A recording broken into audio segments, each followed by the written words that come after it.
You people hijacked Eberechi from Tottenham. Yes. Yes, so since they were dilly-dallying. They were trying to wait for the release clause to expire. They don't know that they were not the only one waiting. He over them now. He over them. So he's bringing back memories of Campbell's movement to Arsenal on a free transfer from Tottenham Hotspurs in 2001. Yes. In 2001. So congratulations to Arsenal. We hope Eberechi is going to reduce the creative burden on Bukayo Saka in the front three of Arsenal. And then maybe he's going to propel Gyökeres to start scoring goals. Yes. Like he was doing before he came to Arsenal. That's true. So viewers, we are welcoming you to our show today with the blockbuster transfer of Eberechi from Crystal Palace to Arsenal. So congratulations to us. I know Arsenal fans are happy all over the world. They are happy. Yes, we are including you, Peter. Yes, we're happy that we have gotten Eberechi, and we hope that he will perform his magic with Arsenal, and his presence in the Arsenal squad will yield a lot of trophies for the Arsenal team. We just hope so. Yeah. So I hope, Peter, in the past few months, he has won 2 trophies. He has won the FA Cup, he has won the Community Shield, and he has helped Crystal Palace. This is the first time they are playing in Europe. I hope this will not be the end of his trophy run. This one that he has entered Arsenal. Of course not. This is the beginning of his trophy run because the trophy that he won in the past, I won't count those ones as trophies.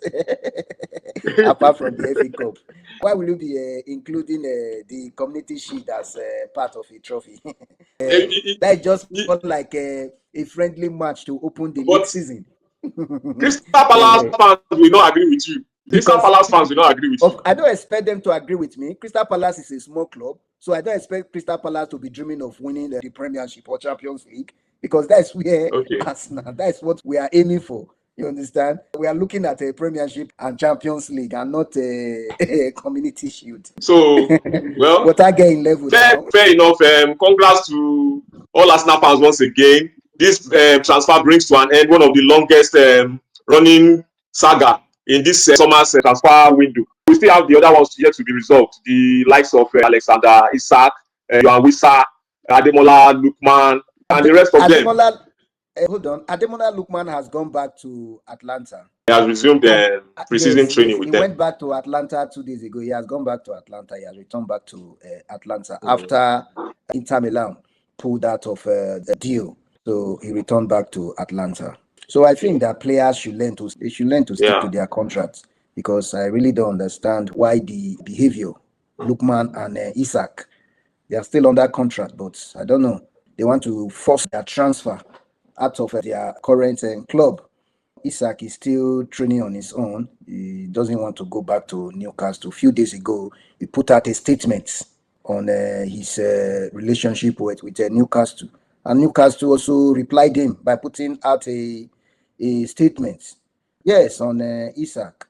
So it's quite sad with the way I think the relationship has broken down. Yes, the relationship between Newcastle and Isak has fallen apart. So I really don't know what Newcastle they intend to do with the current situation. It's quite disappointing. I think Liverpool are preparing to break their transfer record after breaking it the first time with Florian Wirtz. I think they are preparing to break it on Alexander Isak once again. I think that transfer. Liverpool has not officially placed a bid on Isak, so I don't know. No, I think they did. They submitted 110 million pounds earlier in the summer, but it was rejected. Yes, it was rejected by Newcastle. Yes, they rejected that bid. Yes, it was rejected by Newcastle. Yeah. So there are speculation that Liverpool is planning to submit a club record bid for Alexander Isak. So I think with that, Newcastle is going to consider that and just put an end to the transfer saga involving Alexander Isak. Newcastle, they made it clear that they are not selling Alexander Isak for anything less than 150 million pounds. You know, it's very clear. Said they are not selling for anything less than that. Just yesterday, there was this news that Boniface has been transferred to AC Milan from Bayern Leverkusen, and the transfer was based on loan. So what do you have to say concerning Boniface transfer to AC Milan? Do you think it's a good one? Yes, I think it's a good move for Boniface. AC Milan, don't forget, AC Milan were trying to buy Rasmus Højlund from Manchester United, but it was taking too long. The negotiations, whether it was going to be a loan with obligation to buy or not, and all that and all that and all that. At the end of the day, AC Milan went to Germany to get Victor Boniface. So I think Boniface, for him, it's a good move. He has his countryman there already, Chukwueze, who is going to help him with a seamless adaptation. I think Victor Boniface is going to do well in the Italian Serie A. Good luck to him. Then we'll take a quick look at this weekend Premiership League. Tomorrow on Friday, we have Chelsea taking on West Ham. Chelsea will be away to West Ham. What do you think concerning that game tomorrow? Yes, I think it's a London derby. It can go either way, you know. Historically, London derbies are always between Chelsea and West Ham. It's always a tight one. But I think on current form, I think Chelsea is going to prevail. West Ham have been struggling of late. You know, they barely survived the relegation last time out. And their coach, Graham Potter, is under intense pressure. He needs to deliver. So I think he's going to try to win tomorrow's game, but he's going to leave gaps, which I think the likes of Opama and Joao Pedro, Leon Delap are going to try to exploit. So I think Chelsea is going to get the 3 points tomorrow. Yes, I believe you. I think Chelsea will overcome West Ham tomorrow. Then we also have the big one on Saturday, Manchester City against Tottenham. What do you think about that game? Manchester City, they'll be playing at home. Manchester City, Tottenham. These are two form sides who struggled last season on different levels. You know, they have their different levels of struggle. Manchester City struggled, but they still finished third, unlike Tottenham that finished in the bottom half of the table.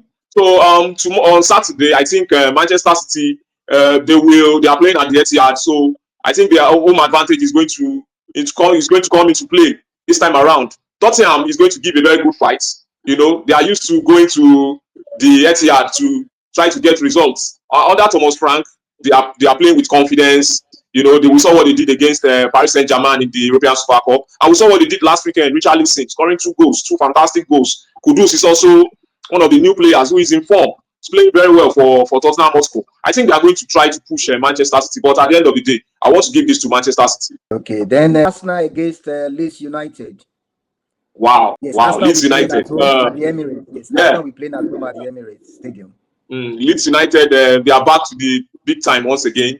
You know, this is their habitat. The Premiership is Leeds United in the Premier League era. They are one of the popular teams. You know, the likes of Mark Viduka and you know all those big players back in the days. They play for Leeds United, and I think Leeds United is going to fight very well. But you know, we saw what they did in the transfer markets. They bought huge players. They bought physical players. They want to be more physical. You know, we saw what Burnley did. How Burnley and the likes of the newly promoted side, how they struggled in the Premiership. So Leeds United went into the market with emphasis on big giant players from the Premiership. But at the end of the day, Arsenal is Arsenal. Arsenal have been in form for the past 3 seasons. You know, they've been fighting for the Premiership title for the past 3 seasons. Maybe, just maybe this time around, they are going to get above that second position and claim the trophy. But on Saturday, we expect. You said on Saturday we expect what?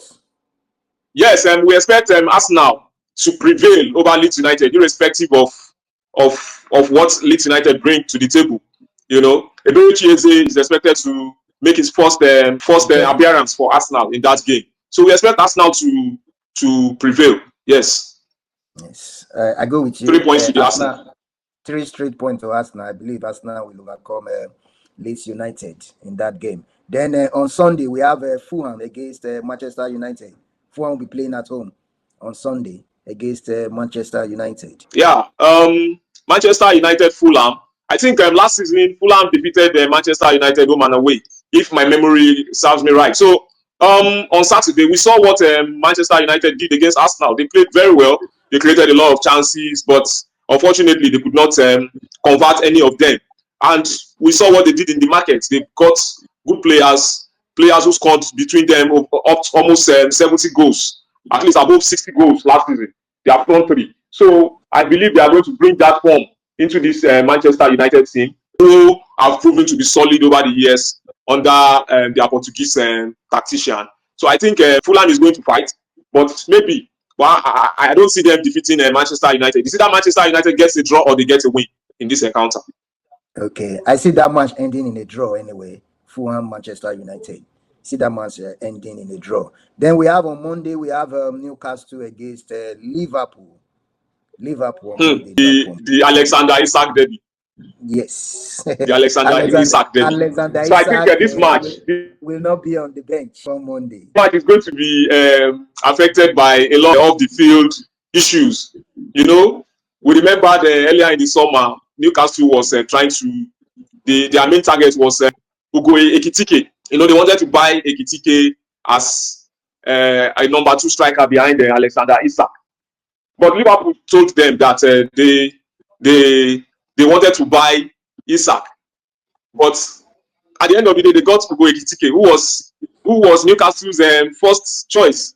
They bought Spade and they want to take Alexander Isak away from them. So it's going to be a big one.